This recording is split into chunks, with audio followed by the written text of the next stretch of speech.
네, 4월 20일 달빛교회 주일 예배 하나님께 드리도록 하겠습니다. 모두 자리에 일어나 주십시오. 예배로의 부름으로 시작하겠습니다. 우리 주 하나님이여 영광과 존귀와 권능을 받으시는 것이 합당하오니 주께서 만물을 지으신지라 만물이 주의 뜻대로 있었고 또 지으심을 받았나이다 하더라. 아멘. 전능하신 하나님 아버지 감사합니다. 존귀와 영광을 받으시기 합당하신 그 주님 앞에 우리를 또 불러주시고 또 예배드리게 해주셔서 감사합니다. 성령의 임재 가운데 참된 예배가 될 수 있게 하여 주시옵소서. 감사드리며 예수님 이름으로 기도합니다. 네. 영광송 찬송하겠습니다. 찬송가 31장 찬송드립니다. 찬양하라 복되신 구세주 예수 백성들아 사랑을 전하세 경배하라 하늘의 천군과 천사 주님 앞에 영광을 돌리세 목자같이 우리를 지키시고 종일 품에 늘 안아주시니 찬양하라 높으신 권세를 찬양 찬양 찬양 영원히 드리세 찬양하라 복되신 구세주 예수 우리 대신 죽임을 당했네 구주 예수 영원한 구원의 소망 경배하며 겸손히 절하세 찬양하라 우리 죄 지신 예수 그의 사랑 한없이 크셔라 찬양하라 높으신 권세를 찬양 찬양 찬양 영원히 드리세 찬양하라 복되신 구세주 예수 천사들아 즐겁게 찬양해 구주 예수 영원히 다스리신 멸류관을 주 앞에 드리세 구주 예수 세상을 이기시고 영광 중에 또다시 오시리 찬양하라 높으신 권세를 찬양 찬양 찬양 영원히 드리세 아멘. 같이 신앙 고백하겠습니다. 오늘은 니케아 신경으로 우리의 신앙을 고백하겠습니다. 우리는 전능하신 하나님 아버지를 믿습니다. 그분은 하늘과 땅, 보이는 것과 보이지 않는 모든 것을 창조하셨습니다. 우리는 한 분이신 주 예수 그리스도를 믿습니다. 그분은 하나님의 외아들이시며 세상이 시작되기 전부터 아버지로부터 나셨습니다.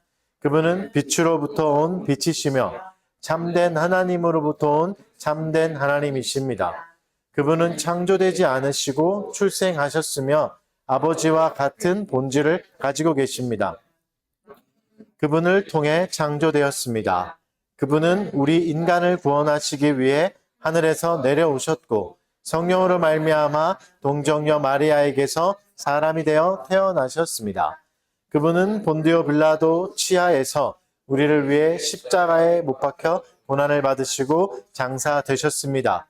그분은 성경에 기록된 대로 사흘 만에 부활하시어 하늘로 올라가셨고 지금은 아버지의 오른편에 앉아 계십니다. 그분은 영광 중에 다시 오셔서 산 자와 죽은 자를 심판하실 것입니다. 그분의 나라는 영원하실 것입니다. 우리는 주님이시며 생명을 주시는 성령님을 믿습니다. 성령님은 아버지와 아들로부터 나오시며 아버지와 아들과 함께 경배와 영광을 받으십니다. 성령님은 예언자들을 통해 말씀하셨습니다. 우리는 하나의 거룩하고 사도로부터 이어져 내려온 공교회를 믿습니다. 우리는 죄사함을 위한 하나의 세례를 고백합니다. 우리는 죽은 자들의 부활과 영원한 삶을 기대합니다. 아멘. 자리에 앉아 주십시오. 십계명 교독하겠습니다. 오늘은 웨스트민스터 대요리 문답 115문에서 121문 내용으로 교독하도록 하겠습니다. 사계명에 관한 가르침이고 사계명을 어떻게 또 지켜야 하고 하나님은 무엇을 요구하시고 또 어떻게 우리가 행해야 되고 이것을 잘못하는 것이 무엇이 죄인지 살펴보는 문답입니다. 115문 제4계명은 무엇입니까?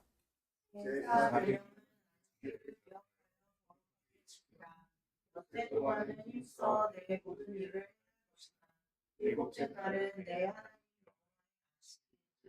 너나 내 아들이나 내 딸이나 내 남종이나 내 여종이나 내 가축이나 내 문화를 머무는 길이라도 마음을 노하지 말라.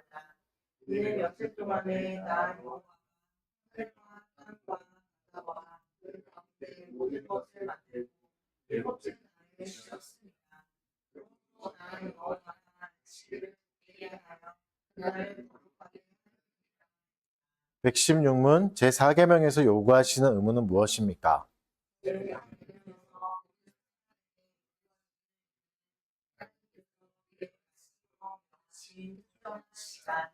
일주일 중 하루 전체를 신성하게 거룩하게 지키는 것입니다.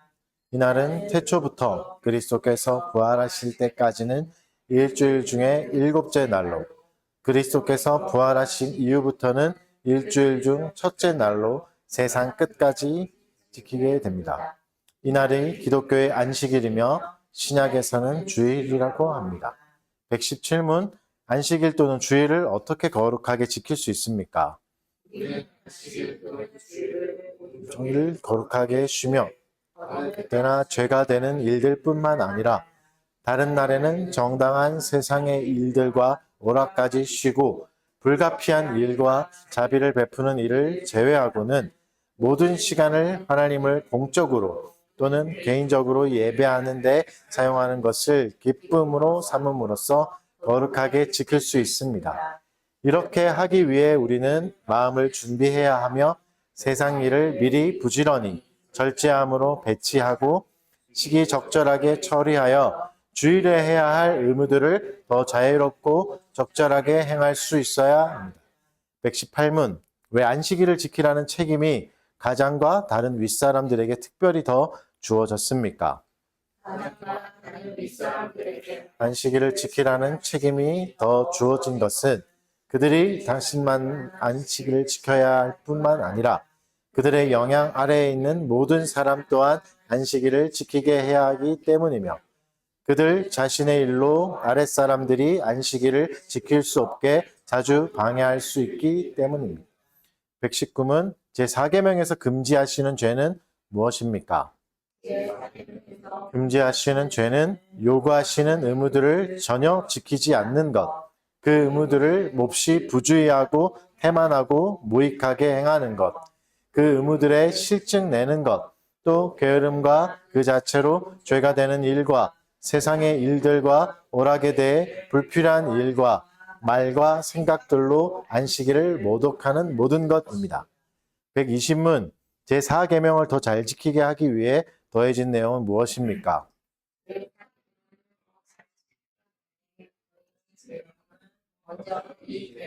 공평성입니다. 하나님께서는 7일 중 6일은 우리 자신의 일들을 위해 허락하셨으나 일곱째 날은 하나님 자신을 위해 남겨두시기 위해 엿새 동안은 힘써 내 모든 일들을 행할 것이나 하고 말씀하셨습니다. 또 하나님께서는 안식일에 특별한 타당성을 주장하시며 일곱째 날은 내 하나님 여호와의 안식일인즉 하고 말씀하셨습니다. 그리고 이는 엿새 동안에 나 여호와가 하늘과 땅과 바다와 그 가운데 모든 것을 만들고 일곱째 날에 쉬었음이라 하시며 자신을 본받게 하셨습니다. 하나님께서는 그러므로 나 여호와가 안식일을 복되게 하여 그날을 거룩하게 하였느니라 하고 말씀하시며 안식일을 복되게 하셨습니다. 그래서 이날을 하나님을 섬기는 거룩한 날로 구별하셨을 뿐 아니라 우리가 이 날을 거룩하게 지킬 때 이 날이 우리에게 복받는 수단이 되게 정하셨습니다. 121문 제4계명을 왜 기억하라는 말로 시작합니까? 기억하라는 말로 시작하는 것은 부분적으로는 안식일을 기억함으로써 우리가 받게 되는 큰 혜택 때문입니다. 즉, 우리는 기억함으로써 안식일을 지키려고 준비하는 일에 도움을 받고 안식일을 지킴으로써 다른 모든 계명을 더 잘 지키게 되며 우리 신앙의 간략한 요약이 담긴 창조와 구속이라는 두 가지의 큰 혜택에 대해 계속해서 감사하며 기억할 수 있습니다. 또 부분적으로는 우리가 안식일을 너무 쉽게 잊기 때문입니다.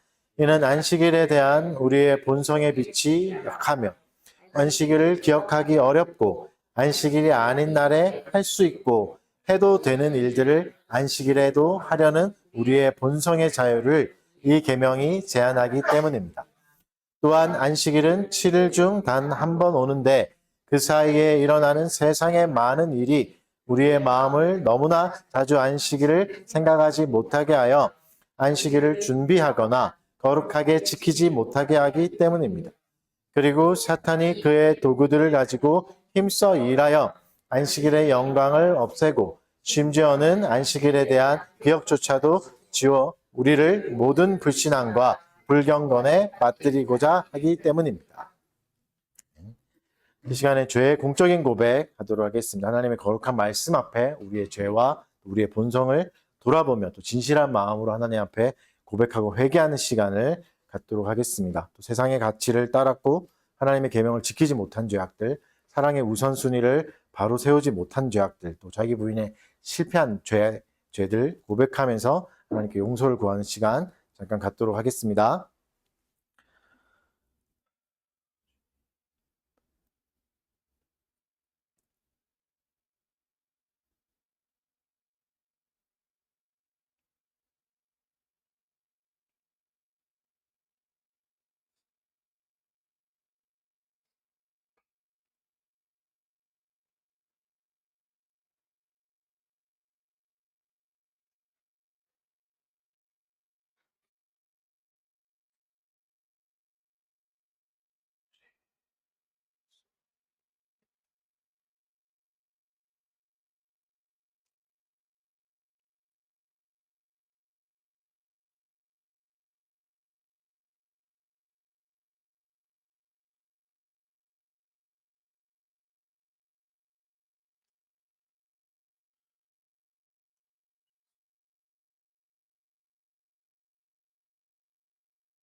다시 우리를 불쌍히 여기셔서 우리의 죄악을 발로 밟으시고 우리의 모든 죄를 깊은 바다에 던지시리이다. 아멘. 다 같이 감사 찬송 드리겠습니다. 자리에 일어나 주시고 시편 찬송가 144장, 시편 73편 23절에서 28절 말씀으로 찬송 올려드리겠습니다. 144장입니다. 내가 항상 주와 함께 동해 나올 때에 주님께서 내 오른손 붙드셨나이다. 나를 주의 교훈으로 늘 인도하시고 후일에는 영광으로 날 영접하시리. 하늘에는 주님 외에 누가 있으리요. 땅에서도 주 밖에는 사모할 자 없네. 내 육체와 내 마음은 쇠잔할지라도 하나님은 내 마음의 반석이 되신다. 주를 멀리 하는 자는 대저망하리니 하나님을 떠난 자를 다 멸하셨도다. 하나님 가까이 함이 나에게 복이라. 내가 주의 모든 행사 전파하리이다. 아멘. 자리에 앉아 주십시오. 기도하겠습니다. 주여, 주는 대대로 우리의 거처가 되셨나이다. 산이 생기기 전 땅과 세계가 주께서 조성하기 전 곧 영원부터 영원까지 주는 하나님이시니이다. 아멘. 전능하시고 자비로우신 삼위일체 하나님 아버지, 오늘 거룩한 주님의 날 변함없는 사랑으로 저희를 예배의 가운데로 불러주셔서 감사합니다. 영원 전부터 영원까지 홀로 하나님이시며 모든 세대의 피난처가 되시는 주님을 찬양합니다.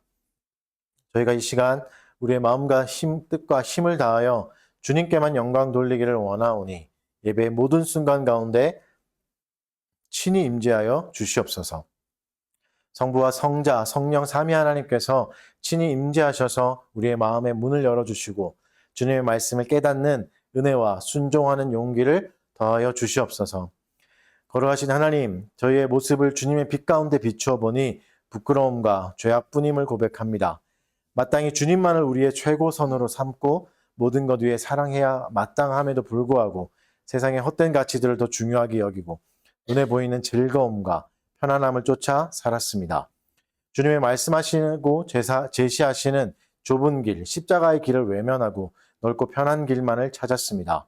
주님을 향한 저희의 사랑은 식었고 계명을 따르는 데는 게을렀으며 이웃을 향한 사랑에도 인색했습니다. 우리의 교만과 이기심과 불신앙과 불순종의 죄를 진심으로 뉘우치며 회개하오니 십자가에서 우리의 모든 죄를 대속하신 예수 그리스도의 보혈로 저희를 깨끗하게 씻어주시고 용서하여 주시옵소서. 우리의 죄악을 불쌍히 여기시고 다시는 기억하지 않으시는 주님의 크신 긍휼을 간구합니다. 자비로우신 하나님, 주님의 보배로운 피로 세우신 온 세계의 공교회를 위해서 기도드립니다. 주님의 몸된 교회가 세상의 빛과 소금의 역할을 감당하게 하여 주시고 또 모든 교회들이 주님의 말씀을 바르게 선포하고 기도의 무릎을 꿇으며 성례를 신실하게 시행함으로 하나님께 영광을 돌리게 하여 주시옵소서.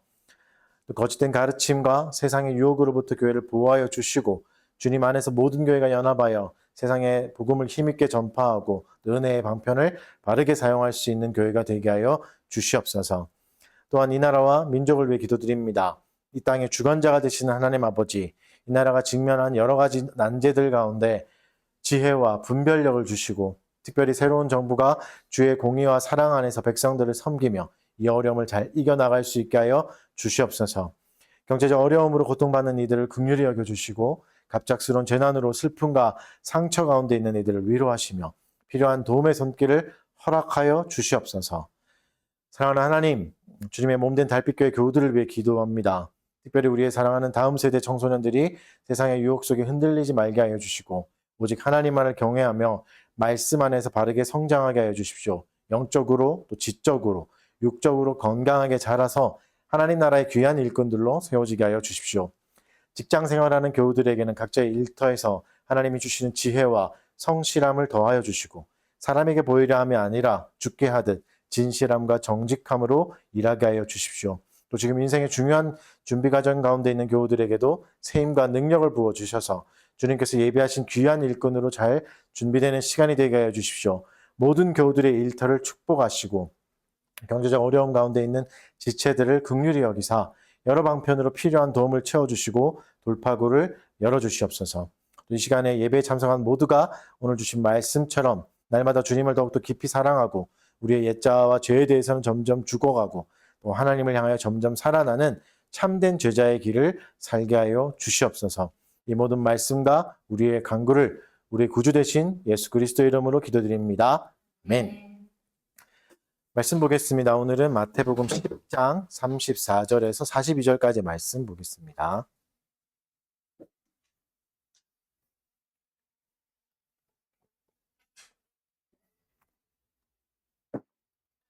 마태복음 10장 32절에서 42절 말씀.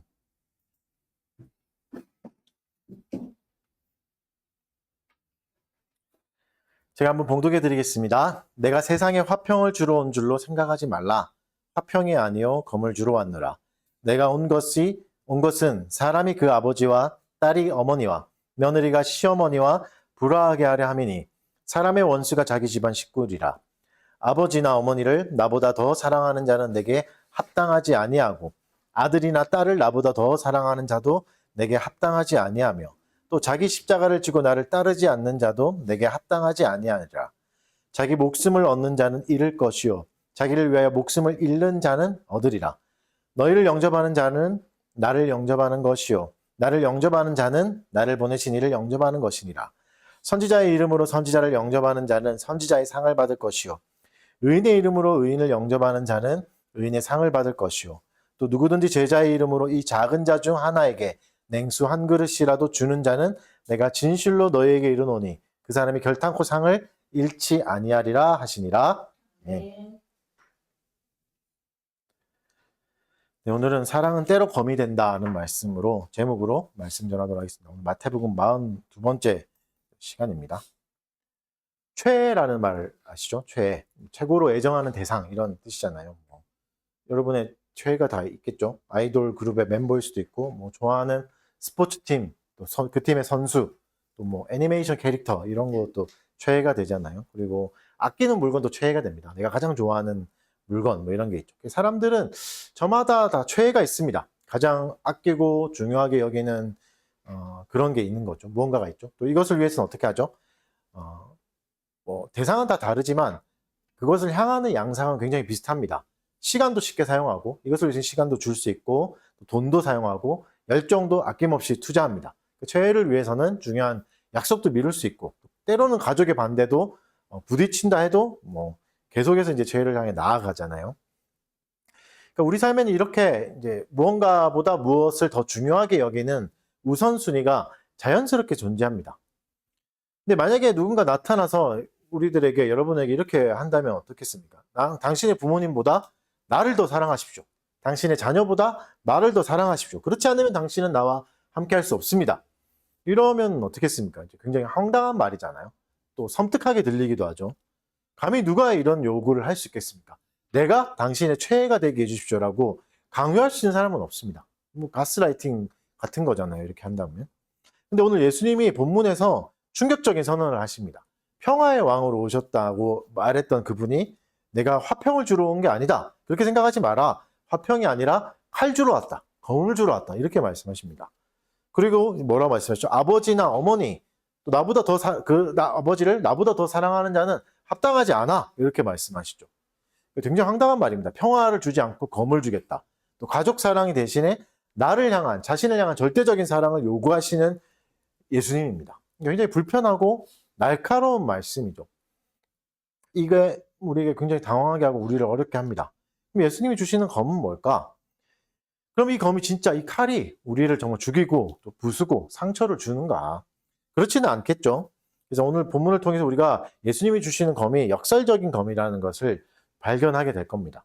이 검은 어떻게 하죠? 오히려 뒤엉킨 세상의 질서를 끊어내는 검이 되고 또 하나님 안에서 참된 생명과 질서를 세우는 사랑의 도구가 되기도 합니다. 이 검은 우리를 흩어지게 하고 분열되기도 하는 것 같아 보이지만 결국 그리스도 안에서 진정으로 하나가 되게 합니다. 오늘은 이 검에 대해서 오늘 예수님 말씀하신 말씀에 대해서 같이 한번 살펴보도록 하겠습니다. 먼저 질서를 향한 검이 됩니다. 이 검은 질서를 향한 검이 됩니다. 구약에 이제 메시아가 예견돼 있었잖아요. 대표적인 성경이 이사야인데 이사야서의 말씀 중에 9장 6절에서는 이 메시아를 평강의 왕이라고 합니다. 많이 들었던 구절이잖아요. 많은 사람들이 평화의 왕을 기다려왔습니다. 근데 예수님이 화평이 아니라 검을 주러 왔다 이렇게 말씀하십니다. 이게 굉장히 무서운 말이죠. 이미 세상은 전쟁과 공포로 지배하던 왕들이 많이 있었지 않습니까? 지금도 여전히 검을 가지고 세상을 통치하려고 하는 그런 폭군들은 여전히 있습니다. 사람들은 더 이상 이런 폭군을 원하지 않습니다. 근데 예수님이 왜 칼을 주시는가?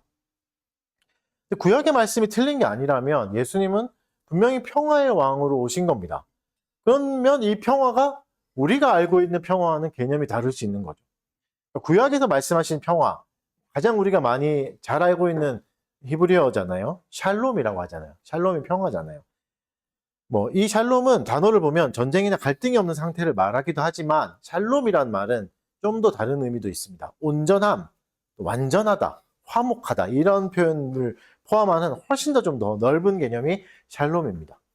그래서 구약에서 샬롬이 이루어지는 순간은 전쟁이 그치는 순간만이 아니라 하나님과의 화목한 관계가 회복되는 온전한 상태를 가리킵니다.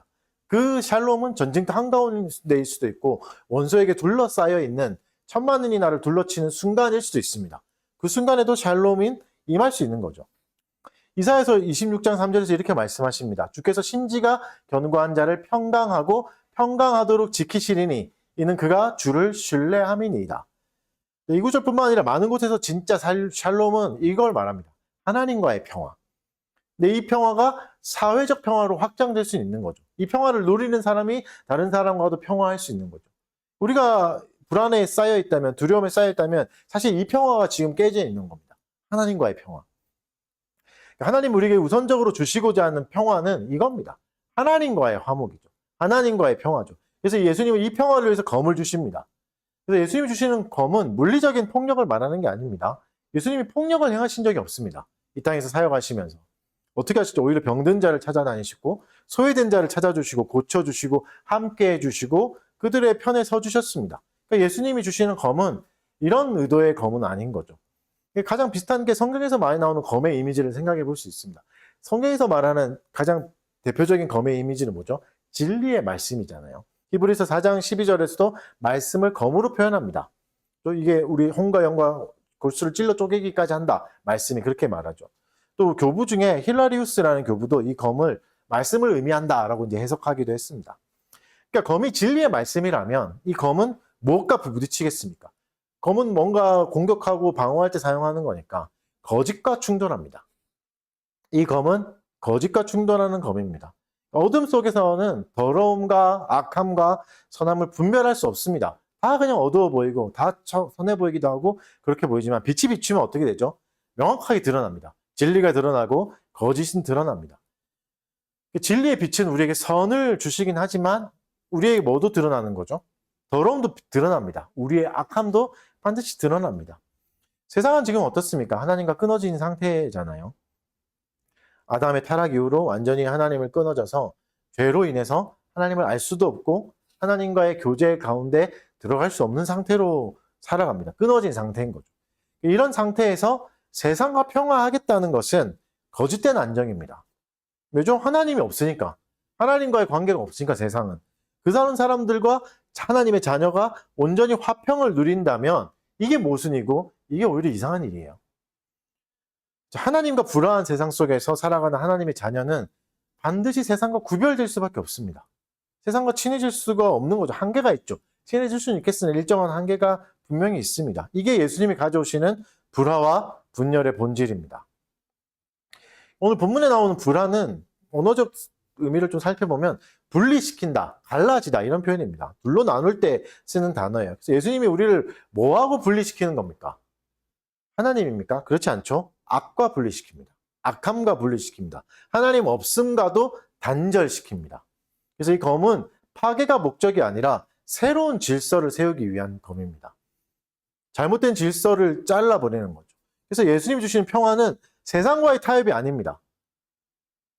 세상과의 화목이 아니라 하나님과의 화목입니다. 예수님은 어떻게 하셨죠? 하나님의 분노를, 진노를 가라앉히기 위해서 죽기까지 순종하셨습니다. 그리고 우리를 하나님과 화목하게 하셨습니다. 로마서 5장 1절에 이렇게 말씀하십니다. 그러므로 우리가 믿음으로 의롭다 하심을 받았으니 우리 주 예수 그리스도로 말미암아 하나님과 화평을 누리자. 그러니까 그리스도로 말미암아 우리가 하나님과 화목하게 된 거죠. 될 수 있었던 거죠. 그래서 이것은 세상이 줄 수 있는 평화가 아닙니다. 세상과 평화할 때 누릴 수 있는 평화가 아닙니다. 여러분 물론 세상과의 화목도 물론 중요하지만 이것을 위해 하나님과의 관계를 희생하는 건 어리석은 일입니다. 세상 사람들이 싫어하니까 저는 예배를 드리지 않을 거예요. 세상 사람들이 불편해하니까 저는 주의를 지키긴 좀 어려워요. 이런 거는 어리석은 결정이죠. 가장 먼저 뭘 해야 되죠? 하나님과 화목해야 됩니다. 왜죠? 이게 인간의 진정한 목적이니까. 이게 진짜 본질이니까. 지난주에 말씀드린 대로 목적을 잃어버린 존재는 흉해집니다. 공포스러워지고. 목적을 되찾아가야 되죠. 마태복음 우리가 계속 살펴보고 있지만 이 10장 뒷부분부터는 굉장히 불편함이 많잖아요.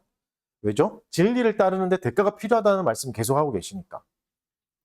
진리를 따르려면 지금까지 내가 가져왔던 삶의 방식이나 관계, 가치관은 재편성돼야 됩니다. 성경은 우리를 새로운 피조물이라고 말하죠. 보라 새 것이 되었도다라고 선포하잖아요. 집을 한번 생각해 봅시다. 집을 수리하고 리모델링해서 정말 예쁘게 만들 수 있고 삐까뻔쩍하게 만들 수 있지만 리모델링 했다고 해서 아름답게 아무리 만들었다고 해서 그 집을 새 집이라고 하진 않습니다. 새 집이 되려면 어떻게 되죠? 현 집은 무너뜨리고 부서뜨려야 됩니다. 그 위에 지어야 새 집이 되는 거죠. 그러니까 진리를 따르기 위해서 새로운 존재가 되었다, 새로운 피조물이 되었다는 것은 기존의 관계와 기존의 가치관을 무너뜨려야 한다는 말이기도 합니다. 무너뜨려야 할 필요가 있기도 합니다. 예수님 오늘 미가서 말씀을 인용하시면서 가족과도 불화하게 된다 말씀하십니다. 지난번에도 찾아봤지만 미가서 7장 6절 말씀이잖아요. 미가서 7장 6절은 무슨 상황이었죠? 극심한 사회의 부패상. 사회가 너무나 부패해서 가족 관계도 이제 믿을 수가 없게 된 사회를 말하면서 꾸짖는 구절입니다. 가족 분열을 말씀하시는 구절입니다. 이번엔 예수님이 이 구절을 가지고 오시면서 뭐라고 말씀하시죠? 나를 따르면 이렇게 될 수 있다 말씀하십니다. 나를 따르면 가족과 불화할 수 있다 말하는 거죠. 이게 굉장히 무서운 말이죠. 이상한 말이죠. 그럼 예수님이 사회가 부패하기를 원하시는 건가? 사회가 극심한 부패로 인해서 서로 간에 이런 정도 다 깨어지기를 원하시는가? 그렇진 않죠. 미가서 7장 6절, 그 다음 구절인 7절이 그래서 중요합니다. 읽어드릴게요. 7장 6절과 7절 두 개를 다 읽어드릴게요. 아들이 아버지를 멸시하며 딸이 어머니를 대적하며 며느리가 시어머니를 대적하리니 사람의 원수가 곧 자기 집안의 사람이로다. 오직 나는 여호와를 우러러보며 나를 구원하시는 하나님을 바라보나니 나의 하나님이 나에게 귀를 기울이시리로다. 무슨 말이죠? 극심한 사회의 부패 속에서도 여호와를 바라보며 의지하라는 말씀입니다. 미가서 말씀. 미가서 말씀의 핵심은 문맥 가운데 보면 그 말씀이죠. 세상이 썩었다, 부패한다 끝나는 게 아니라 그래서 여호와를 더 의지해라. 주님만이 소망이다 말이죠. 그러니까 예수님이 지금 어떻게 말씀하시죠? 내가 이렇게 하러 왔다 하시면서 불가피한 갈등을 말씀하시고 이 갈등도 결국 하나님의 작정 안에 있다. 이거 그냥 내가 다 알고 있는 일이야. 개혁한 일이야 라고 말씀하시는 겁니다. 그럼 무슨 말이죠? 분명하게 이런 악한 상황이 일어날 수 있겠지만 이런 상황도 바르게 사용하실 수 있다. 바르게 사용하셔서 뭘 하시죠? 우리를 세상과 구별되게 하십니다. 그래서 여러분 우리 이런 상황 속에서 하나님을 의지해야 된다는 것을 꼭 기억해야 됩니다. 이런 극한의 상황이 오겠고 모든 관계가 깨어지는 날이 올 수 있으나 그 순간에도 주님이 뭘 말씀하시죠? 그거 내가 예견했던 일이 아니냐? 미리 말해줬던 일 아니냐? 그러니 너는 나를 더 의지하라 말씀하시는 겁니다. 세상에서 완전히 버려지는 것 같은 상황이 우리를 찾아올 수 있고 모두가 나를 대적하는 순간이 올 수는 있겠지만 하나님을 여전히 의지해야 될 만한 존재로 삼으라. 그리고 우리를 구원으로 이끄실 수 있는 분이 그분밖에 없다. 그분만 의지해라 라고 말씀하시는 겁니다. 이게 검의 첫 번째 쓸모였습니다. 두 번째로 볼까요? 두 번째로 이 검은 사랑의 질서를 다시 세웁니다. 충성을 향한 검이라고 말할 수 있습니다. 예수님이 사랑의 우선순위를 재정립하십니다. 그래서 뭐라 말씀하시죠? 아버지나 어머니, 아들이나 딸보다 나를 더 사랑하지 않으면 내게 합당하지 않다. 나를 더 사랑하지 않으면 너는 내 제자가 아니야. 나와 상관없는 사람이야. 이렇게 말씀하시는 거죠. 굉장히 냉정한 말씀이고 굉장히 급진적인 말씀입니다. 누가복음 병행 본문인 똑같은 내용을 다루고 있는 병행 본문 누가복음에서는 심지어 가족을 미워하라. 예수님을 사랑하라. 이렇게 말씀하시죠. 물론 누가복음의 그 말씀은 히브리식 과장법입니다. A를 사랑하고 B를 미워하라는 것은 B보다 A를 더 사랑해야 된다는 것을 과장하기 위해서 나오는 거죠. 십계명은 분명히 가족을 사랑하라고 말씀하시는 거잖아요. 미워하라는 말이 아니라 예수님을 더 사랑해야 된다. 하나님을 훨씬 더 사랑해야 된다. 가족에 대한 마음을 버리라. 이게 아니라 그 누구도 그리스도보다 앞세우지 말라고 강조하시는 겁니다. 여러분 가족은 참 중요한 요소입니다. 특히 이제 이 본문이 기록된 1세기 헬라 문화권에서는 가족은 더 중요한 개념이었어요. 왜냐하면 가족이 개인의 정체성이었거든요. 성경을 잘 보면 한 사람을 소개할 때 누구라고 하죠? 누구의 아들 누구 이렇게 얘기하잖아요. 알페오의 아들 야고보 이렇게 얘기하잖아요. 그러니까 가족이 굉장히 큰 중요성이었죠. 김 누구누구 이렇게 얘기하지 않고 누구누구의 아들 누구누구입니다. 이렇게 얘기하니까 가족이 곧 나의 정체성입니다. 가족이 미치는 영향력은 우리가 생각하는 우리가 지금 살아가는 세상보다 훨씬 더 컸습니다. 훨씬 더 중요한 세상이었어요. 가족이 없으면 나도 없는 거죠. 그런 상황이죠. 이런 시대의 고아는 더 괴로운 상황이었겠죠.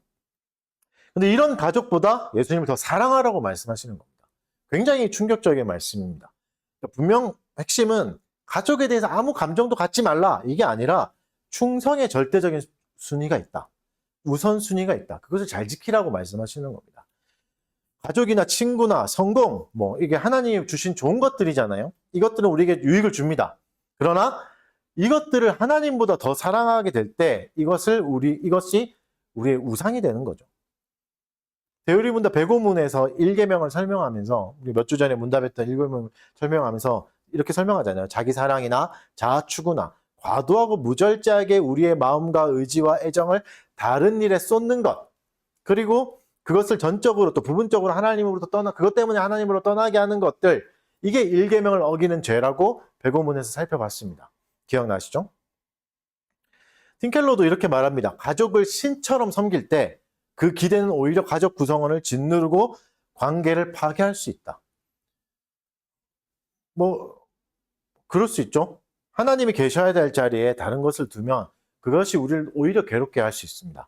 우리가 그것을 파괴하는 관계가 될 수 있습니다. 하나님보다 소중하게 여기면 오히려 그것을 또 아껴주는 게 아니라 오히려 그걸 파괴하는 관계가 될 수 있는 거죠. 여러분, 가족이 하나님보다 우선이면 가족을 더 사랑할 수 있을 것 같고 더 아낄 수 있을 것 같지만 그렇지 않습니다. 만약에 부모가 자녀를 과도하게 우상시한다면 자녀는 어떨까요? 그 무게를 견디지 못합니다. 그 기대감이라는 게 사랑으로 받지 않고 엄청난 중압감으로 느껴서 견디지 못하고 가족을 오히려 비참하게 만들 겁니다. 어떻게 될 때요? 부모가 자녀를 우상처럼 대할 때. 네가 나의 구원이야. 네가 나를 좀 살려줘야지. 네가 우리 집안을 일으켜주는 소망이야 라고 하는 순간 그 자녀와 부모의 관계는 깨질 가능성이 더 높아집니다. 자녀는 그럴 수 있는 사람이 아니니까요. 그러니까 무엇이든지 하나님이 계셔야 될 자리에 피조물을 두는 것은 피조물을 올바로 사랑할 수 없게 만듭니다. 진짜 어떤 대상을 깊게 사랑하고 싶다면 하나님을 우선으로 삼아야 됩니다. 하나님보다 앞세우지 않아야 됩니다. 여러분, 사실 지금 예수님이 엄청난 걸 요구하시는 겁니다. 왜냐하면 어떤 인간도 부모보다 자기를 더 사랑하라고 요구할 수는 없습니다. 아무리 대단한 스승이라고 할지라도, 심지어 목사라고 할지라도, 심지어 부부라고 할지라도 배우자에게 이렇게 요구할 수는 없습니다. 당신 부모님 버리고 나를 더 사랑해 주세요. 이렇게 말할 수는 없습니다. 부모 버리고 자기 아빠가 중요해, 나가 중요해, 이럴 수 없는 거잖아요. 이런 요구는 누가 할 수 있죠? 어떤 인간도 할 수 없습니다. 하나님만 할 수 있습니다. 근데 지금 성경을 통해서 예수님이 뭘 말씀하시는 거죠? 이걸 요구하시는 겁니다. 그럼 성경은 뭘 전제하고 있는 겁니까? 예수님이 하나님이라는 걸 전제하고 계신 겁니다. 이거 하나님만 요구할 수 있는 건데 예수님이 지금 요구하시잖아. 이거 봐. 예수님이 하나님이야. 이걸 알려주는 겁니다. 니케아 신경처럼, 우리가 고백한 니케아 신경처럼 참 하나님에게서 나신 참 하나님이다. 누가? 예수 그리스도가. 그걸 설명하는 본문이 되기도 합니다. 그래서 예수님이 참 하나님이란 것을 하나님이 성경을 통해서 지금 알려주고 계신 겁니다. 그럼 여러분, 우리가 가족과 신앙으로 갈등하게 될 때가 있을 텐데 어떻게 행동해야 될까요? 존 파이퍼가 이것에 대해서 얘기한 적이 있습니다. 믿지 않는 부모가 만약에 주의를 지키려 하는 청년을 방해한다거나 반대한다면 어떻게 해야 될까요? 오늘은 교회 가지 마. 나와 함께 있어줬으면 좋겠어. 이렇게 요구할 수 있죠, 부모는. 그때 예배를 우선순위하는 게 그 당시에는 당장의 불화를 일으킬 수 있습니다. 상처를 생길 수 있겠지만 길게 보면, 장기적으로 보면 예배를 우선순위로 하고 예배를 잘 드리는 게 가족에게 유익이 될 수 있습니다. 잘 생각해 보십시오. 하나님에 대한 신실함을 지키고 있는 가족 구성원이 한 명이 있는 것과 하나님을 경외함이 있는 사람이 한 명도 없는 가정, 그나마 어떤 가정에 소망이 있겠습니까? 그래도 그 가정 구성원 중에 한 명이라도 하나님을 경외하고 신실하게 예배를 지키려고 계명을 지키는 사람이 한 사람이라도 있으면 영적 유익을 얻을 수 있습니다. 제 말이 아니라 성경에서도 증언하는 구절입니다. 고린도전서 7장 4절. 믿지 아니하는 남편이 아내로 말미암아 거룩하게 되고 믿지 아니하는 아내가 남편으로 말미암아 거룩하게 되나니 그렇지 아니하면 너희 자녀도 깨끗하지 못하리라. 그러나 이제 거룩하니라. 이 구절 너무 유명한 구절이잖아요. 불신자와 결혼하는 형제 자매들의 가장 좋아하는 구절이잖아요. 근데 그런 내용이 아닙니다. 이거는 불신자와 결혼한 사람을 말하는 게 아니에요. 어떤 가정이죠? 둘 다 불신자였는데 한 사람이 결혼 후에 우연히 신앙을 갖게 됐을 때, 하나님의 부르심을 신앙을 갖게 됐을 때 한 사람의 신실함으로 다른 가족도 신실하게 될 수 있는 상황을 말하는 겁니다. 불신 결혼을 지지하는 구절이 전혀 아닙니다. 그러니까 무슨 말이죠? 하나님께 우선적으로 충성해야 된다. 그런 자가 이 가정을 영적을 유익을 오히려 끼칠 수 있다. 이런 말입니다. 여러분, 우리는 하나님께 충성해야 됩니다. 하지만 이 충성은 무례함은 아닙니다. 헤르만 바빙크가 찬송의 제사라는 책에서 이렇게 말했어요. 최고의 그리스도인은 최고의 시민이 된다. 이렇게 말합니다. 그리고 이어서 이렇게 말합니다. 그는 자신의 고백으로 자연적인 삶에서 벗어나거나 자연적인 삶에 반대하지 않습니다. 오히려 그는 자랑스럽고 용감하게 그것을 세상에 전하고 어디에나 십자가의 깃발을 꽂습니다. 그리스도의 복음은 모든 피조물, 정신과 마음, 영혼과 몸, 가족과 사회, 과학과 예술의 큰 기쁨의 좋은 소식입니다. 왜냐하면 그것은 죄책에서 구원하시고 죽음에서 구속하기 때문입니다. 그것은 믿는 모든 사람을 구원하시는 하나님의 능력입니다. 이렇게 말하는 거죠. 무슨 뜻이죠? 복음은 우리를 세상으로부터 도피시키지 않는다는 말입니다. 오히려 사랑과 온유와 정직과 희생으로 세상 속에서 빛을 발하게 된다고 말하는 겁니다. 복음과 갈등을 일으킬 때, 복음 때문에 갈등을 일으키고 불화가 일으킬 때 진리를 양보하지 않되 지혜와 사랑과 겸손한 마음으로 태도로 대처해야 된다고 말씀하시는 겁니다. 가족과 불화가 생긴다고 해서 가족을 무시하거나 업신여기지 말라는 것이죠. 최고의 시민으로서 행동하라는 말입니다. 그러니까 예수님이 주신 십자가의 검은 예수님이 사용하신 방법대로 사랑의 손에 들려야 한다는 겁니다. 예수님도 가족보다 하나님을 우선순위 했지만 가족을 무시하거나 업신여기지 않았습니다. 가상칠언의 7마디 중에 예수님이 가족을 부탁하시는 말씀이 있잖아요. 마리아를 부탁하는 말씀이 있을 정도로 가족을 소중하게 여기셨습니다. 세 번째로 보겠습니다. 예수님이 주신 검이 또 행하는 또 다른 곳을 살펴보겠습니다. 이번에 예수님이 검은 나를 향합니다. 나의 자아를 향합니다. 말씀 같이 읽어봅시다. 마태복음 10장 38절 다 같이 읽겠습니다. 시작.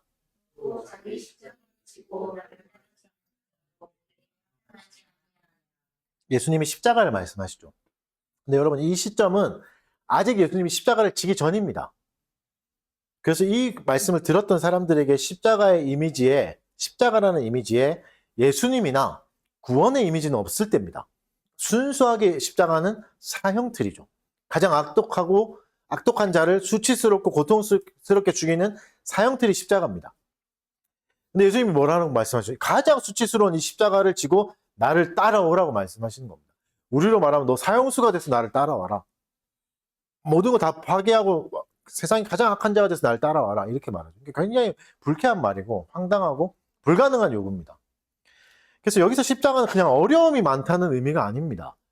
다 끝나는 겁니다. 여러분, 내가 사형수가 되고 사형수 죄수 번호가 붙는 순간 나는 다 끝나는 겁니다.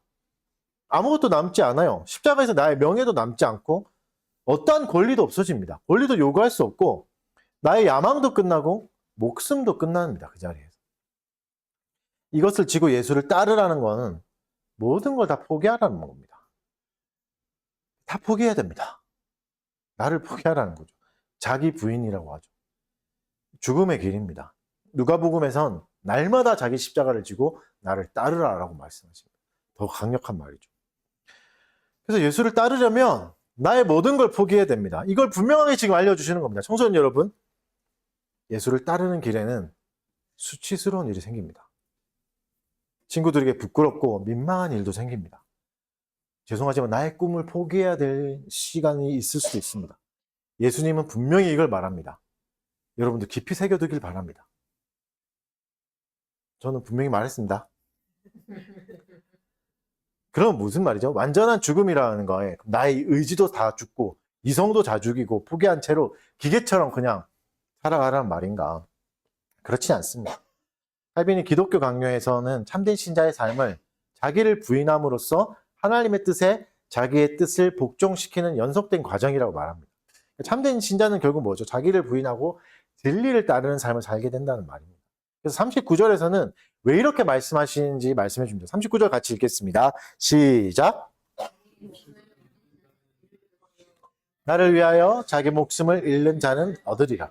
이 구절은 역설 기법의 극치를 보여줍니다. 무슨 말하죠? 아까 앞에서 말한 대로 목숨을 잃어라. 잃는 것이 참된 생명을 얻는 길이다. 라고 말씀해 주십니다. 예수를 위해서, 신앙을 위해서, 하나님의 말씀을 따르기 위해서 자기를 포기하는 사람은 오히려 자기를 얻을 수 있다. 무슨 말이죠? 자기 부인이라는 게 로봇처럼 사는 게 아니다. 수동적으로 살라는 게 아니다. 가장 나답게 살 수 있는 길이 이 길이다. 라고 말씀해 주십니다. 자기 중심적인 욕망과 세속적인 성공과 안락과 나를 지키고 보존하는 일의 능력에만 집착하면 결국 영원한 삶을 놓치게 되고 참된 생명을 놓치게 될 거다. 하나님이 우리에게 주시는 삶은 오히려 이름으로써 얻게 되는 삶입니다. 그리스도와 하나님을 위해서 기꺼이 나의 뜻과 욕망까지도 귀중한 가치까지도 포기하고 희생하는 삶에서 영원하고 풍성한 생명을 얻게 됩니다. 어거스틴은 이것을 가장 잘 이해시키기 위해서 탕자의 비유를 놓고 설명합니다. 탕자의 비유 아시죠? 큰 아들이 둘이 있었는데 둘째 아들이 어느 날 아버지의 재산을 미리 땡겨달라, 유산을 땡겨달라고 해서 유산의 반을 가지고 나가서 방탕하게 살다가 완전 망해서 다시 돌아오는 이야기가 탕자의 이야기잖아요. 그러니까 탕자가 아버지의 유산을 미리 받아서 아버지를 떠나서 어떻게 한 거죠? 자기 목숨을 얻으려고 한 겁니다. 더 성공해버리고 더 풍성하게 잘 살려고 한 거죠. 나의 계획과 능력으로 더 풍성하고 안락한 삶을 살 수 있을 거라 생각했습니다. 아버지의 그늘에 있는 것보다 여기를 떠나는 게 더 잘 될 거야. 그런데 어떻게 됐죠? 오히려 모든 걸 다 잃었습니다. 어디까지 잃었죠? 영적으로도 죽고 육적으로도 완전히 죽었습니다. 돼지가 먹는 쥐염 열매를 먹은 게 아니라 이것도 없을 때까지 내려갔습니다. 돼지도 먹는데 그것도 못 먹는 정도의 파산이 된 거죠. 최악의 삶을 살게 된 겁니다. 그러다가 자신의 비참함을 깨닫고 이제는 포기합니다. 자기의 생명도 포기합니다. 아들의 권리도 포기하죠. 아버지 집에는 종들도 이것보다 잘 먹는데 나 이제 아들 포기하고 상속권 다 포기하고 종으로 들어가야 되겠다. 이렇게 하고 돌아갑니다. 아들의 권리도 포기하고 자존심도 포기하고 완전히 자신의 수치와 부끄러움 다 감당한 채로 집으로 돌아갑니다. 죽고자 간 겁니다. 이렇게 어떻게 되죠? 아들이 온전한 생명을 얻습니다. 내 아들이 죽었다가 살아났다 하면서 이때 온전한 생명을 얻는 거죠. 탕자의 이야기는 참된 신자가 살아가야 되는 삶의 모범을 보여줍니다. 여러분, 우리의 뜻이 십자가 앞에서 좌절될 수 있습니다. 나의 욕심이 십자가에서 끝나는 날이 있을 겁니다. 너무 괴롭고 부끄럽고 수치스러운 날도 있을 겁니다. 하지만 그 길은 예수님이 이미 가신 길입니다. 예수님도 십자가를 거부하셨습니다. 괴로움에 몸부림치면서 왜 나를 버리냐고 따지듯이 하나님께 묻기도 했습니다. 하지만 예수님은 끝까지 그 길을 가셨습니다. 죽기까지. 자기의 모든 걸 포기하고 모든 수치와 비난을 다 받아내셨습니다. 그래서 예수님 어떻게 됐죠? 죽으셨죠. 그리고 부활하셔서 생명을 얻으셨습니다. 그 생명은 지금 우리에게까지 이어지고 있죠. 성찬에서 우리가 실천하는 게 그거잖아요. 제자에게는 고통스럽습니다. 괴롭습니다. 수치도 있고 부끄러움도 있고 괴로움도 있습니다. 하지만 그 길은 복됩니다. 여러분, 신앙생활을 하다 보면 그 전까지는 없었던 어려운 일들이 생기기도 합니다. 성경은 이걸 이렇게 설명합니다. 베드로전서 4장 14절. 너희가 그리스도 이름으로 치욕을 당하면 복 있는 자로다. 영광의 영, 곧 하나님의 영이 너희 위에 계시니라. 무슨 말이죠? 어려움이 많아지면 우리가 저주를 받거나 저주를 받은 존재를 됐거나 미움받는 존재가 된 게 아니라 복된 존재가 된 거다. 그거 잊지 마라. 이렇게 말씀하시는 겁니다. 예수님의 제자들은 실제로 이걸 받아들였습니다. 실제로 삶에서 실천했고 삶의 중요한 원리로 삼았어요. 그 결과 제자들이 어떻게 변했나요? 사도행전 5장 40절부터 41절 보면 그 전에 사도들이 공회에 불러가서 채찍질 당해요. 엄청 두들겨 맞아요. 채찍으로 거의 죽기 직전까지 두들겨 맞아요. 그 다음에 구절이 이 구절인데 어떻게 말하죠? 그들이 옳게 여겨 사도들을 불러 채찍질하여 예수의 이름으로 말하는 것을 금하고 놓으니 사도들은 그 이름을 위하여 능력받는 일에 합당한 자로 여기심을 기뻐하면서 공의 앞을 떠나니라.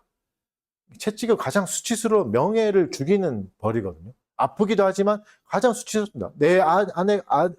내 가족이 채찍질 당했다 이러면 그 동네에서 못 삽니다. 떠나야 되는 가장 명예롭지 않은 수치스러운 벌을 당했는데 어떻게 아주 기뻐합니다. 기뻐합니다. 왜죠? 진짜 복된 존재라는 것, 하나님의 영이 있다는 것을 실제로 느꼈으니까, 실제로 그것을 누리고 있으니까. 그전에는 어떻게 제자들은 더 높아지려고 했죠. 나 모양 빠지는 거 싫어. 난 좀 더 높을 거야. 난 오래 했으니까 난 예수님하고 내가 제일 먼저 제자 됐으니까 난 더 높아야지. 이렇게 견제하던 제자들이었지만 이제는 예수님 때문에 고난당하고 수치당하는 것을 기뻐합니다. 미친 걸까요? 미치지 않았을 겁니다. 제자들은 그 위에 성경을 기록했으니까. 채찍질이나 사람들의 시선, 질타, 이게 부끄러움이 아닌 겁니다. 이걸 이겨낸 겁니다. 이게 하나님의 영입니다. 이 제자들은 어떻게 이렇게 기뻐할 수 있었을까요? 진짜 죽음에서 부활을 경험했으니까. 이들은 진짜 봤으니까. 십자가에 죽고 예수님 부활하시는 걸 봤으니까요. 그리고 우리에게 구원이 되신 것을 경험했으니까요. 그럼 우리는 그걸 경험하지 못했잖아요. 괜찮습니까? 괜찮습니다. 제자들도 단순히 경험으로 이런 신앙을 가진 게 아닙니다. 경험이 많아서 이렇게 생긴 것과 아니죠. 분명히 성경은 말합니다. 성령의 역사다. 성령이 깨닫게 하시고 신앙에 적용시켜 주신다. 우리도 마찬가지입니다. 경험으로 신앙을 더 크게 할 수 있는 게 아닙니다. 성령께서 우리에게 적용시켜 주실 때. 근데 이것도 어떻게 한다고요? 은혜로 해주신다. 그래서 여러분, 참된 신자에게 고난은 부끄러움이 아닙니다. 예수님의 고난의 길은 부끄러움이 아닙니다. 마찬가지로 우리가 예수를 따를 때 겪게 되는 모든 고난은 이미 예수님이 겪은 고난입니다. 부끄럽습니까? 예수님도 부끄러우셨습니다. 수치당하셨습니까? 예수님도 수치당하셨습니다. 사람들이 미움받아요? 예수님도 미움받았어요. 제자들이 갔던 길입니다. 똑같이 우리가 이걸 경험하고 겪는 것은 부끄럽고 저주받는 일이 아니라 기뻐할 일입니다. 감사할 일이에요. 자격이 생긴 거니까. 예수님의 삶을 따라갈 수 있는 자격이 생겼다. 너는 이제 예수님이 제자가 될 만한 자격이야. 이렇게 말씀하시는 거니까. 이게 무슨 말이죠? 우리가 예수님처럼 복된 존재다. 라고 말씀하시는 겁니다. 그러니까 기뻐해야 되는 거죠. 그리고 확실한 하늘의 상급이 있는 일입니다. 여러분, 우리의 자아가 무너지는 것을 두려워하지 마십시오. 풍성한 생명이 있습니다. 내 자아가 무너질 때 풍성한 생명이 있습니다. 제자들은 육체적으로 고통하고 모욕도 당했지만 그들의 영혼이 강건해져서 누구도 흔들 수 없게 되었습니다. 우리의 영혼이 강건해지는 게 얼마나 놀랍고 기쁜 일인지 제자를 통해서 알 수 있습니다. 우리 영혼이 강력해질 때, 강해질 때 누구도 알 수 없는, 세상 누구도 알 수 없는 기쁨이 기다리고 있습니다. 이제 예수님의 검이 마지막으로 향하는 부분을 봅시다. 예수님의 마지막은 우리의 공동체를 향합니다.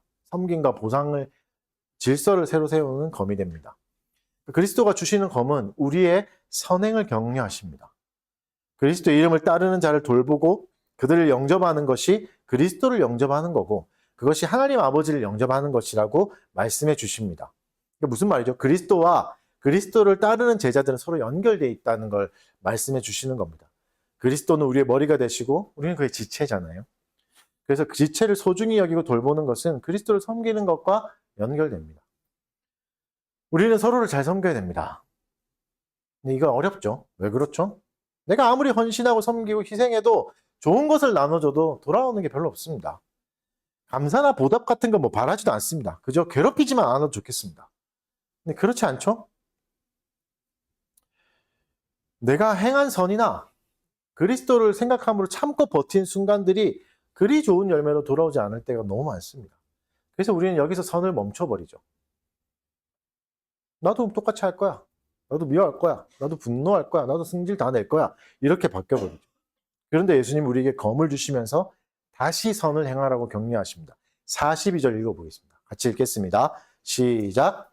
누구든지 제자의 이름으로 이 작은 사중 하나님의 주는 자는 내가 진실로 너희에게 이르노니 그 사람이 결단코 상을 잃지 아니하리라. 여러분, 지금 그리스도는 우리에게 막 퍼주는, 아무나 다 사랑하는 박애주의자가 되라 말씀하시는 게 아닙니다. 이 구절의 핵심은 그게 아니에요. 무조건 희생하고 무조건 참고 무조건 다 나눠주면서 살라, 그렇게 말씀하시는 게 아닙니다. 중요한 이 구절의 포인트는 제자의 이름입니다. 제자의 이름이죠. 우리의 삶의 태도와 행함에 근간을 말합니다. 우리가 어떤 동기로 이런 생각을 하고 이런 행동을 하는가? 이게 핵심이에요. 나는 왜 지금 살고 있는가? 나는 왜 이렇게 살고 있는가? 이것에 대한 근본적인 답을 제공하고 있습니다. 왜 이렇게 행동합니까? 내가 그리스도인이니까요. 내가 그리스도인이니까 한 번 더 용서하고 한 번 더 참습니다. 그리스도인이기에 내가 더 한 번 더 희생하고 사랑하려고 노력합니다. 이 노력을 하나님이 귀하게 여겨주십니다. 작은 자에게 주는 냉수 한 그릇 생각해 보십시오. 작은 자는 나에게 그렇게 중요한 존재가 아닙니다. 그냥 스쳐 지나가는 인생에서 다시 만날 일이 없는 그런 사람이죠. 이런 하찮은 사람에게 물 한 잔 베푼 겁니다. 이거는 행한 사람도 잊어버리고 받은 사람도 잊어버린 정도의 하찮은 거예요. 누가 길 가다가 밝게 그냥 인사하는 정도죠. 뭐 고개 숙이고 이렇게 해주는, 한번 양보해주고, 길 약간 비켜주는 이 정도죠. 그거 뭐 어떻게 다 기억하고, 내가 언제 했는지도 모르고, 받은 사람도 뭐 그때는 고맙지만 금방 잊어버리는 하찮은 일이죠. 우리 인생에 뭐 그런 대단한 영향력을 미치겠습니까? 그런데 하나님께는 이게 너무나 중요하다고 말씀하시는 겁니다. 이 정도만 해도 상을 잃지 않을 거야 라고 말합니다. 원문에서는 차가운 물 한 잔이라고 표현하는데 어떻게 더 강조하냐면 차가운 물 한 잔만이라도 이렇게 원문에 가깝게 해서 하면 그렇게 번역할 수 있습니다. 무슨 말이죠? 네가 이거 하나만 해도 나는 상을 줄 거야. 엄청난 상을 줄 거야. 이렇게 말씀하시는 거죠. 너에게도 타인에게도 미미한 행동이라도 하나님은 기뻐하신다. 말씀하십니다. 아무런 열매가 없는 것 같고 무의미한 일 같지만 너의 행동은 거의 시상식에서 참여해가지고 중요한 상을 받을 수 있을 정도로 영향력 있는 행동이다. 이렇게 말씀해 주시는 겁니다. 그 작은 행동이. 그래서 여러분 하나님 앞에 섰을 때 상이 없을까 걱정하지 않아도 됩니다. 물 한 잔만이라도 나눠준 적이 있다면, 이 작은 친절이라도 베풀어 준 적이 있다면 그냥이 아닙니다. 왜 어떻게 해죠? 그리스도 때문에 물을 나눠준 적이 있다면, 그리스도인이기 때문에 용서하려고 하고, 그리스도인이기 때문에 사랑하려고 하고, 그리스도인이기 때문에 정직하려고 하는 작은 노력이 반드시 상으로 돌아온다고 말씀하십니다. 그래서 여러분 이 작은 물 한 잔에 상을 주시는 하나님 한번 생각해 보십시오. 하나님은 어떤 분입니까? 상 주시기를 기뻐하시는 분입니다. 누가 하찮은 행동에 상을 줍니까? 사랑하는 부모밖에 없습니다. 사랑하는 존재밖에 없습니다. 사랑하는 부모는 자녀에게 상을 주죠. 박수 쳐주죠. 동우가 태어나자마자 뒤집었을 때. 뭐 뒤집었네. 동우가 귀였을 때. 아이고 귀여우네. 이게 하찮은 순간이잖아요. 어머니, 아버지에겐 상이 되고 기쁨이 됩니다. 무슨 말이죠? 하나님의 우리가 그리스도인으로 살려는 작은 시도, 잠깐 기어가려는 것 좀, 그냥 뒤집는 거, 이 정도도 기뻐하시는 겁니다. 상 주시기를 너무 기뻐하시는 겁니다. 그리고 다시 만났을 때 반드시 상으로 갚아주시겠다고 약속하시는 겁니다. 이런 생각할 때가 너무 많아요. 저도 그런데. 이렇게 열심히 사는 게 무슨 의미가 있나? 이렇게 한다고 누가 알아주나? 왜 이렇게 해봤자 세상은 여전히 그냥 이런데. 이런 질문들이 우리를 무너뜨립니다. 포기하고 싶고 다시 돌아가고 싶잖아요. 근데 하나님 뭐라 말씀하시죠? 기뻐하신다. 하나님 기뻐하신다. 아니 너의 행동은 무의미하지 않아. 기뻐하신다. 너무 기뻐하고 상을 준비하고 있다. 우리의 작은 한 걸음, 한 번의 뒤집기, 걸음, 트림 한 번 한 거, 똥을 잘 싼 거, 뭐 이런 것도 기뻐하신다. 그죠? 지난주에 본 것처럼 머리카락까지 세시는 하나님이 우리의 작은 헌신과 희생과 그리스도 때문에 감내해내야 하는 조롱과 부끄러움까지도 놓치지 않고 다 기억하십니다. 하나도 놓치지 않고 기록. 존 파이퍼는 그래서 이렇게 말합니다. 조롱은 잠깐이지만 하나님의 인정하심은 영원하다. 웨스트민스터 신앙고백서 13장과 17장의 내용도 이런 내용입니다.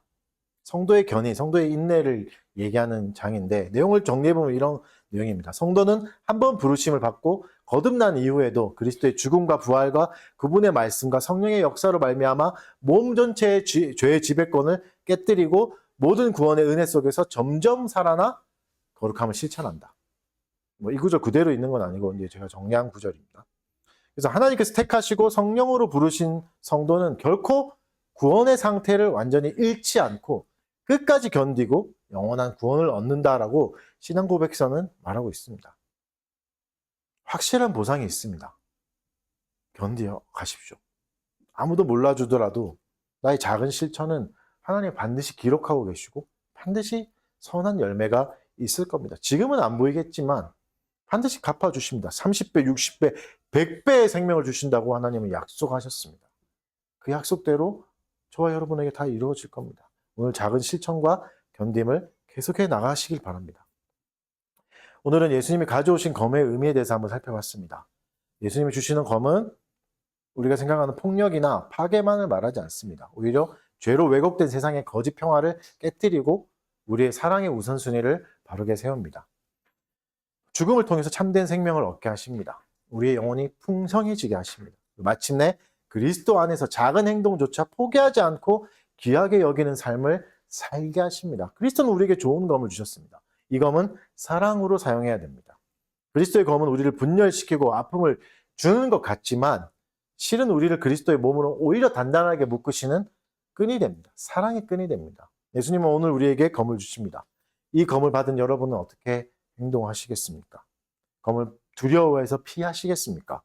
분열이 싫고 나는 조롱이 싫으니까 이 검을 잡지 않겠습니다. 이렇게 하겠습니까? 아니면 이 검이 이끄는 대로 기꺼이 나의 삶을 그리스도께 내어드리겠습니까?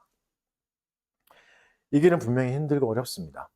아프고 괴롭습니다. 조롱하고 비난도 있습니다. 이유 없이 미움을 받을 수도 있습니다. 가족의 반대에 부딪히고 내 안에서 끊임없는 싸움이 있을 겁니다. 근데 분명한 것은 이 검의 끝에 십자가가 있습니다. 십자가 너머에는 부활이 있고 그 부활에는 우리의 작은 순종과 섬김 속에서 영원한 하나님 나라의 상급이 약속되어 있습니다. 두려워하지 마십시오. 여러분을 묶으려는 이 검이 저와 여러분을 영원한 생명과 영광으로 인도하실 것입니다. 이 검이 주는 복음의 영광을 풍성히 누리시는 저와 여러분 되시길 바랍니다. 말씀을 생각하며 잠깐 기도하도록 하겠습니다. 들었던 말씀을 기억하면서 이 검을 바르게 사용하게 해달라고 다 같이 기도하겠습니다.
사랑하는 주님 감사합니다.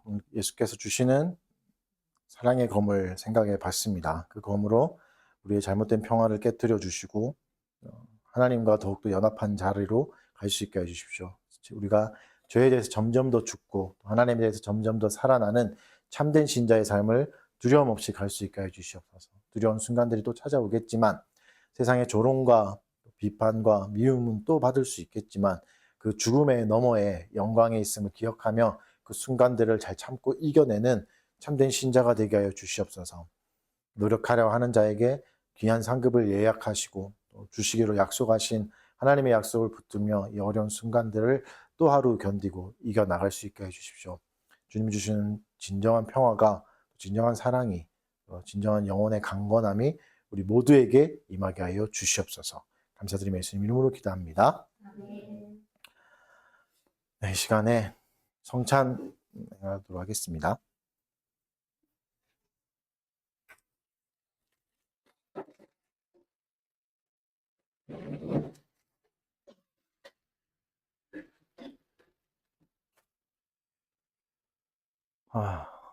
성찬은 이제 예수 그리스도의 몸이 십자가에서 찢기신 것을 또 기억하고 또 기념하며 또 우리가 또 영적으로 실제적으로 그 영광에 참여하는 거죠. 설교에서 말씀드렸듯이 우리가 예수님의 십자가를 본 적은 없지만 구원하신 걸 본 적은 없지만 성찬에 참여함으로 실제 그것의 유익을 얻고 영광에 참여하는 순간입니다. 그래서 성찬을 행하면서 다시 그 순간을 기억하게 하시고 똑같은 유익을 제자들에게 주셨던 유익을 우리에게 똑같이 나눠주시는 순간인 거죠. 그래서 이 시간에 영적으로 잘 참여하기를 바라며 또 그리스도를 생각하고 또 그리스도의 몸을 또 받는 자격이 얻은 것을 기뻐하시고 감사하면서 성찬에 참여하시기 바랍니다. 잠깐 기도하겠습니다. 그리스도께서 명령하신 대로 또 제정하신 대로 모범을 따라 떡을 나누려고 합니다. 그리스도의 몸이 십자가에서 찢겨져서 우리에게 구원이 됐고 죽음이 우리에게 영광이 된 것처럼 이 떡을 나누는 것이 우리에게 실제적으로 또 영광이 되게 하여 주시고 유익이 되게 하여 주셔서 그리스도의 유익을 함께 잘 나누는 은혜의 시간이 되게 하여 주시옵소서. 감사드리며 예수님 이름으로 기도드립니다. 그리스도께서 십자가에서 자기 몸을 이렇게 찢으신 것처럼 우리를 찢으셔서 우리에게 나눠주시고 우리를 한 몸이 되게 하셨습니다. 한 분씩 나오셔서 받아가시겠습니다.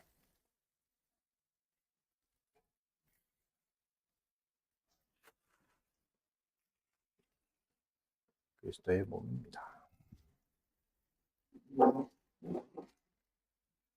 그리스도의 몸입니다.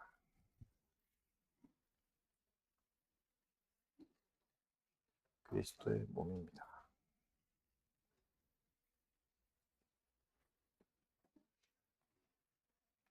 그리스도의 몸입니다.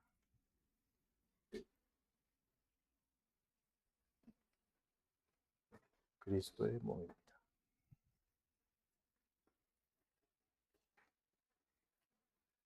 그리스도의 몸입니다.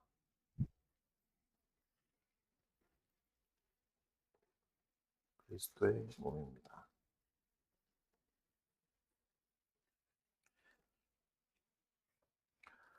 네, 다 같이 기념하겠습니다.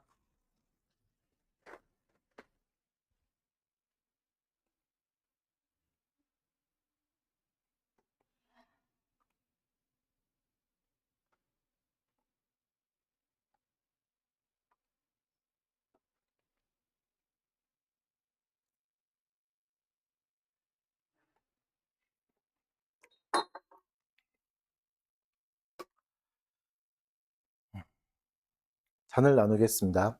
이 잔은 이 피는 우리의 제사함을 위해서 십자가에서 그리스도께서 흘리신 언약의 피입니다. 언약의 잔입니다. 주님이 십자가에서 자신의 피를 흘리셨음을 기억하시고 또 이 잔에 참여할 때마다 우리의 죄악이 용서받았음을 구원받았음을 감사함을 깊이 새기며 또 이것을 또 실천하시는 영적인 순간이 되시길 바랍니다. 한 분씩 나오셔서 잠깐 기도하겠습니다. 사랑하는 주님, 주님께서 제정하신 대로 모범을 따라 이 잔을 나누려고 합니다. 이 잔 위에 영적으로 임재하여 주시는 그 순간 제자들이 누렸던 유익도 우리가 함께 동일하게 누리게 하여 주시옵소서. 감사드리며 예수님 이름으로 기도드립니다.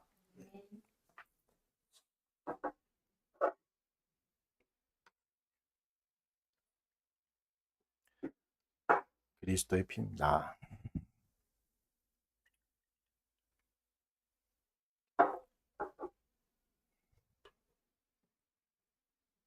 그리스도의 피입니다.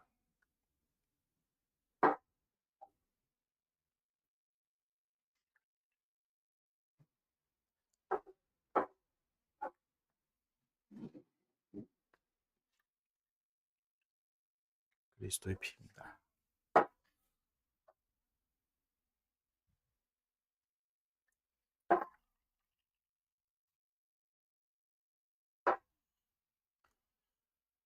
그리스도의 피입니다.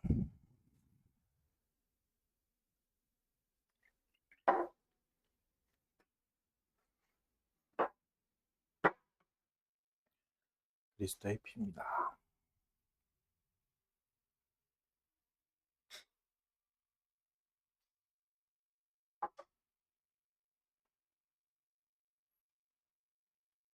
그리스도의 피입니다.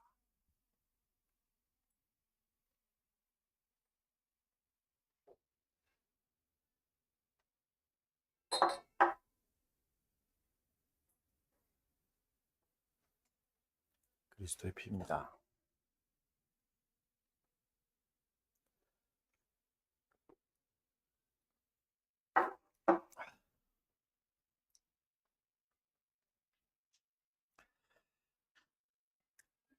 네, 다 같이 일어나셔서 감사 찬송하겠습니다. 찬송가 352장 찬송 드리겠습니다. 십자가 군병들아 주 위에 일어나 기들 앞서 나가 담대히 싸우라 주께서 승전하고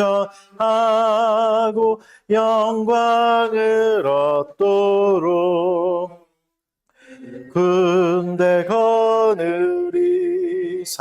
이기게 하시네 십자가 군병들아 주 위에 일어나 그 나팔 소리 듣고 곧 나가 싸우라 수 없는 원수 앞 주 따라갈 때에 주 예수 힘을 주사 강하게 하시네 십자가 군병들아 주 위에 일어나 내 힘이 부족하나 주 권능 믿으라